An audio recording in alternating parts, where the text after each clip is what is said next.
It's a pleasure to have you join me on this virtual journey. Welcome. Hello and a warm welcome to our channel. Today, we're delving into Urim and Thummim Latter-day Saints. In the Latter-day Saint movement, the term Urim and Thummim refers to a category of instruments used for receiving revelation or translating languages.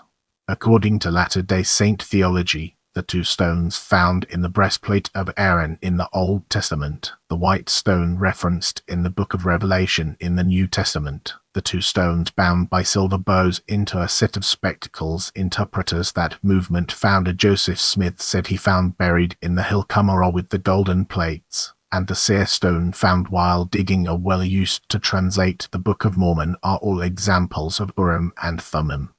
Latter-day Saint scripture states that the place where God resides is a Urim and Thummim, and the earth itself will one day become sanctified and Urim and Thummim, and that all adherents who are saved in the highest heaven will receive their own Urim and Thummim.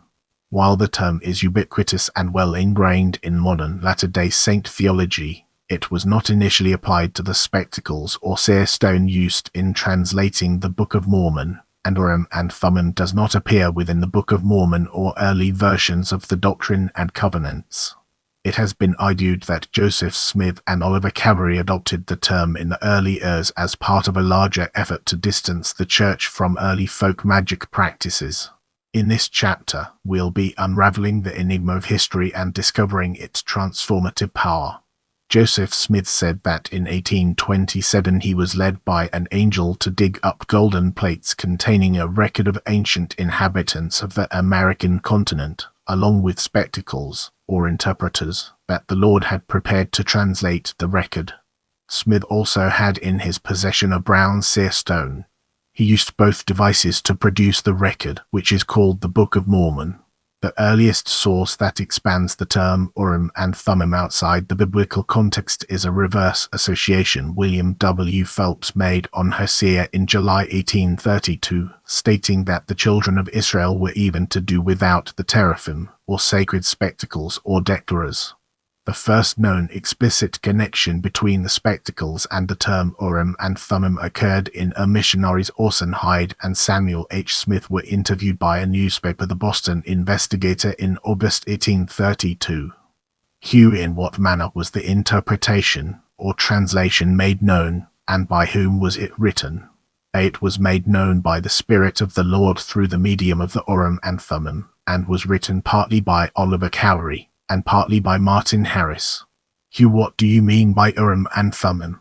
A. The same as were used by the prophets of old, which were two crystal stones, placed in bows, something in the form of spectacles, which were found with the plates. Brown, South. M. 2012. In Heaven as It Is on Earth, Joseph Smith and the Early Mormon Conquest of Death. New York, Oxford University Press. Page 327. Prior to this, and even frequently afterwards, they were always referred to as spectacles or interpreters. By 1833, Joseph Smith and his associates began referring to the Smith's seer stone as well as the interpreters with the biblical term Urim and Thummim. In January 1833, W. W. Phelps wrote about a possible connection. It was translated by the gift and power of God, by an unlearned man, through the aid of a pair of interpreters, or spectacles known, perhaps, in ancient days as teraphim, or Urim and Thummim. Similarly, Oliver Cowdery wrote in September 1834, translated, with the Urim and Thummim, or, as the Nephites would have said, interpreters. In 1838, Smith simply stated, I obtained, and the Urim and Thummim with them, by the means of which I translated the plates, and thus came the Book of Mormon. No mention of the term Urim and Thummim exists in the 1833 version of the Book of Commandments, or in early transcriptions of Joseph Smith's Revelations. In the 1835 edition of the Doctrine and Covenants, Revelations were modified and the term was added. Apostle Orson Pratt gave an expansive definition in 1851 stating, The Urim and Thummim is a stone or other substance sanctified and illuminated by the Spirit of the living God, and presented to those who are blessed with the gift of seeing.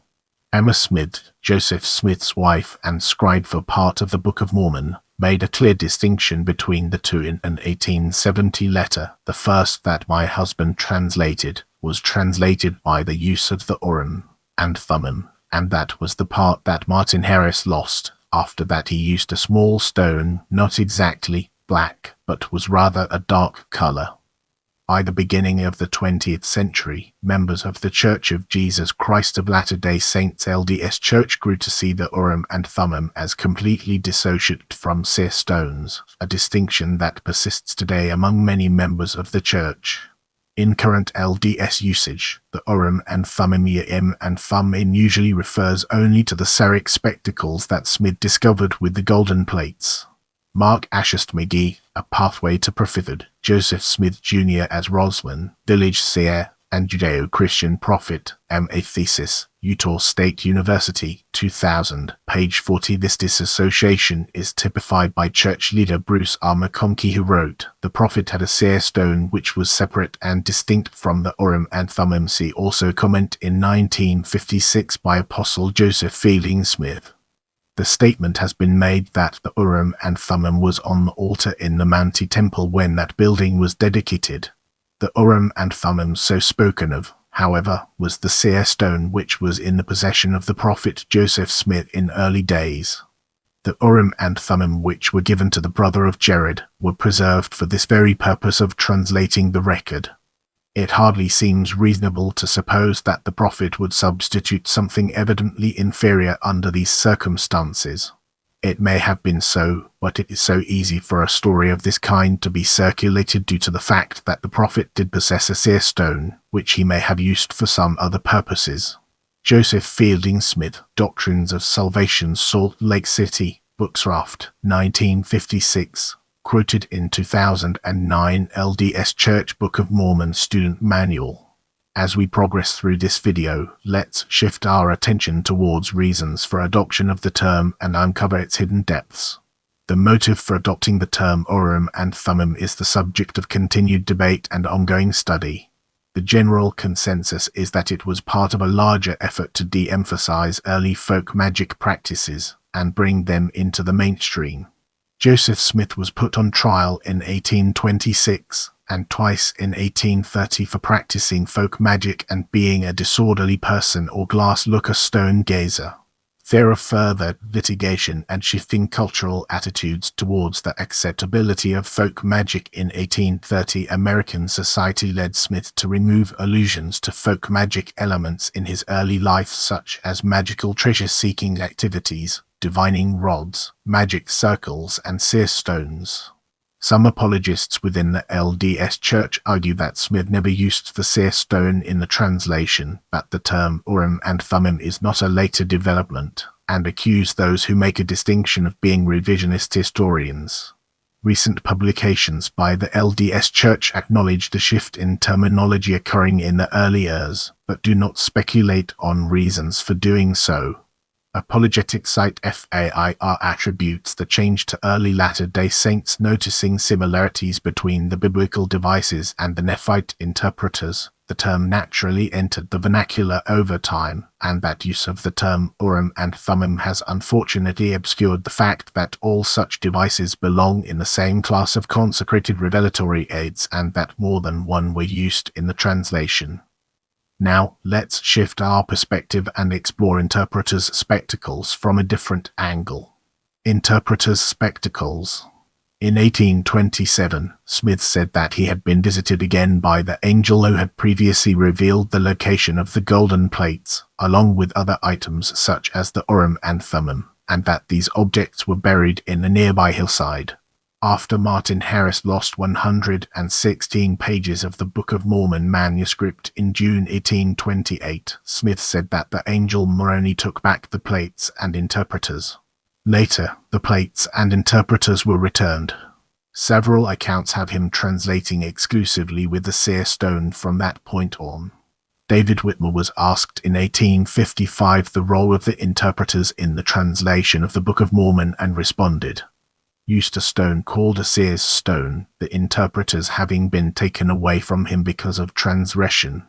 The interpreters were taken from Joseph after he allowed Martin Harris to carry away the 116 pages of the Book of Mormon as a punishment, but he was allowed to go on and translate by the use of a seer's stone which he had, and which he placed in a hat into which he buried his face, stating to me and others that the original character appeared upon parchment and under it the translation in English. Smith said that after translating the Book of Mormon, he returned the plates and the Urim and Thummim to the angel, whom he identified as the resurrected Moroni. Smith reportedly told Orson Pratt that the Lord gave him the Urim and Thummim when he was an inexperienced translator, but that as he grew in experience, he no longer needed such assistance. What the interpreters looked like and how they were used has been the source of debate, as there are several conflicting descriptions. These different descriptions, and Smith's silence on the mode of translation, has led to a wide range of artistic interpretations. How the interpreters were used in the translation is also unknown. Joseph Smith answered when asked on the particulars of translation, "It was not intended to tell the world all the particulars of the coming forth of the Book of Mormon." The majority of the descriptions of the translation with the interpreters have Smith looking through transparent, glass-like stones at the text, and it being converted into English words. Confusing the matter are a few accounts that have Smith putting the spectacles in a hat and reading words off the surface of the stones as they would appear, although this could be a conflation with the seer stone, which Smith did put into a hat and read from. Person source eyewitness note description Martin Harris September 5, 1829 newspaper. Yes, the earliest known description. Martin Harris states that after the third visit from the same spirit in a dream he proceeded to the spot, removed the earth, and there found the Bible, together with a large pair of spectacles. Oliver Cowdery report in a magazine on 1830 trial. Yes, source is antagonistic, but the only detailed description Cowdery gave. Oliver Cowdery, one of the 3 witnesses to the book, testified under oath that said Smith found with the plates, from which he translated his book, 2 transparent stones, resembling glass, set in silver bows. That by looking through these, he was able to read in English the formed Egyptian characters, which were engraved on the plates. Oliver Cowdery. Richard McNamara, diary entry for January 29, 1831. No source is a Shaker who made a personal diary entry after hearing Cowdery preach in Ohio. Mentions both the spectacles and the hat. There is said to have been in the box with the plates 2 transparent stones in the form of spectacles through which the translator looked on the engraving and afterwards put his face into a hat, and the interpretation then flowed into his mind, which he uttered to the amanuensis who wrote it down. The said amanuensis, by name Oliver Cowdery, was lately at the North Lot and gave this account, there being no intelligible correspondence between the marks on the plates and the dictates of the pretended interpreter. All his ideas were acquired by looking into a hat, where in all probability the translation appeared quite plainly in our English language. Joseph Smith 1838 History of the Church. Yes, first mention of being connected to the breastplates. There were 2 stones in silver bows, and these put into a breastplate which constituted what is called the Urim and Thummim deposited with the plates, and that was what constituted seers in ancient or former times, and that God prepared them for the purpose of translating the book. Joseph Smith March 1840 to Church History. Yes, with the records was found a curious instrument which the ancients called Urim and Thummim, which consisted of 2 transparent stones set in the rim of a bow fastened to a breastplate. Through the medium of the Urim and Thummim I translated the record by the gift and power of God. Lucy Mack Smith 1853 History. No carried on Joseph Smith's person not attached to a breastplate, showed with no covering but a silk handkerchief. It consisted of 2 smooth 3-cornered diamonds set in glass, and the glasses were set in silver bows, which were connected with each other in much the same way as old-fashioned spectacles. Martin Harris interview with periodical. Yes, most accounts refer to them as clear, not opaque. The 2 stones set in a bow of silver were about 2 inches in diameter, perfectly round, and about 5/8 of an inch thick at the center, but not so thick at the edges where they came into the bow. They were joined by a round bar of silver about 3/8 of an inch in diameter, and about 4 inches long, which, with the 2 stones, would make 8 inches. The stones were white, like polished marble, with a few grey streaks. William Smith 1921 recollection of an 1890 J.W. Peterson interview. No only source for a rod holding the interpreters out from the breastplate, explaining the expression as to the stones in the Urim and Thummim being set into rims of a bow. He said, a silver bow ran over one stone, under the other, around over that one, and under the first, in the shape of a horizontal figure 8, much like a pair of spectacles. That they were much too large for Joseph, and he could only see through one at a time, using sometimes one and sometimes the other. By putting his head in a hat or some dark object, it was not necessary to close one eye while looking through the stone with the other. In that way, sometimes when his eyes grew tired, he relieved them of the strain. He also said the Urim and Thummim was attached to the breastplate by a rod which was fastened at the outer shelled edge of the breastplate and to the end of the silver bow. This rod was just the right length, so that when the Urim and Thummim was removed from before the eyes, it will reach to a pocket on the left side of the breastplate where the instrument was kept when not in use by the seer. Notable descriptions of the interpreters: Bushman, R.L., and Woodworth, J. 2007. Joseph Smith, Rough Stone Rolling. New York, Vintage Books. E-book location 1718 of 17,510. Vogel, D. 2004. Joseph Smith, The Making of a Prophet. Signature Books. E-book location 4772 of 19,201. Richard Van Wagner and Stephen Walker. Joseph Smith, The Gift of Seeing. Dialogue, A Journal of Mormon Thought, Summer 1982. 2 Days Meeting at Brigham City, Millennial Star. McKay, M.H. 2016. Joseph Smith's Seer Stones. BYU Religious Studies Center. E-book location 130 of 4,471. A Golden Bible, The Gem of Literature and Science, Vol. 9. September 5, 1829, Rochester, New York. Lancaster, James East. The Method of Translation of the Book of Mormon. The John Whitmer Historical Association Journal, Volume 3, 1983. JSTOR, Wastorg Stabble. Access 25 January 2020. March 1831, Letter of AWB, in Evangelical Magazine and Gospel Advocate, April 9, 1831. Concerning the 1830 trial of Smith in South Bainbridge, New York. History, Volume 1, page 5, The Joseph Smith Papers, accessed March 23, 2020. Lucy Mack Smith, History, page. Moving forward, we'll be taking a closer look at beliefs. Many Latter-day Saints believe that the Urim and Thummim of Joseph Smith and the Book of Mormon were the functional equivalent of the Urim and Thummim mentioned in the Old Testament. In the Book of Mormon, the prophets, the brother of Jared and Moshe, both used devices called interpreters to receive revelation for their people. In the Doctrine and Covenants, it states that the Urim and Thummim Smith originally possessed was the same one possessed by the Jedites. In the Book of Abraham, which Smith said he translated from Egyptian papyri, the prophet Abraham used the Urim and Thummim given to him in the city to receive a revelation from God about astronomy. In 1841, apostles Wilford Woodruff and George A. Smith confiscated several seer stones and grimoires from convert William Minford in Staffordshire, England. The grimoires were destroyed and seer stones were sent to Nouveau. Joseph Smith examined the stones and stated that they were Urim and Thummim, as good as ever was upon the earth, but that they had been consecrated to devils. In 1842, Joseph Smith taught that the Nephites would use Urim and Thummim during times of war to gain an advantage over the Lamanites. In 1843, William Clayton wrote in his journal a theologically significant discussion he had with Smith that later became canonized as Section 130 of the Doctrine and Covenants.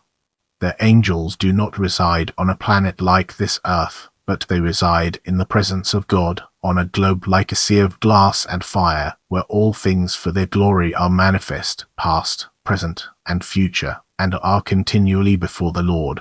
The place where God resides is a great Urim and Thummim. This earth, in its sanctified and immortal state, will be made like unto crystal, and will be a Urim and Thummim to the inhabitants who dwell thereon, whereby all things pertaining to an inferior kingdom, or all kingdoms of a lower order, will be manifest to those who dwell on it, and this earth will be Christ's. Then the white stone mentioned in Revelation 2:17 will become a Urim and Thummim to each individual who receives one, whereby things pertaining to a higher order of kingdoms will be made known, and a white stone is given to each of those who come into the celestial kingdom. Apostle Orson Pratt taught that the biblical Noah had a Urim and Thummim, and used it to obtain direction for building the ark. Remember to follow me on social media for behind-the-scenes content and updates.